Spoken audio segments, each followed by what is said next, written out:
Nestle India நீங்கள் அந்த ப்ராடக்ட்ஸ்லாம் ரெகுலராக யூஸ் பண்ணியிருப்பீங்க. Maggi, Milo, KitKat, Cerelac, Nescafe, Nestea அது மாதிரி நிறையா ப்ராடக்ட்ஸ் இருக்கா அவங்க வந்து செல் பண்ணுறாங்க. நெஸ்கஃபே கோல்டு, மில்க் மெய்டு இதெல்லாம் ஃபேமஸ் ஃபுட். ஓகேவா, இதெல்லாம் டெய்லி யூஸ் பண்ணுற பொருட்கள். உங்களோட கரண்ட் ப்ரைஸ் வந்து 2446 இருக்குது. இப்போதைக்கு வந்து இது சைட்வேஸில் தான் இருக்குது. பட் ஆனால் இந்த மாதிரி ஒரு 2000 ருபீஸ் வரும்போதும்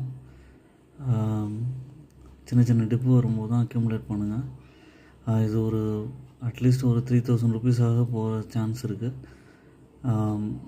ஸ்ப்ளிட் கொடுத்து மறுபடியும் இப்போ ஏற ஆரம்பிச்சிருக்கு. அதனால் உங்களுக்கு நல்ல ரிட்டர்ன் வந்து டவுன் த லைன் கிடைக்கும்.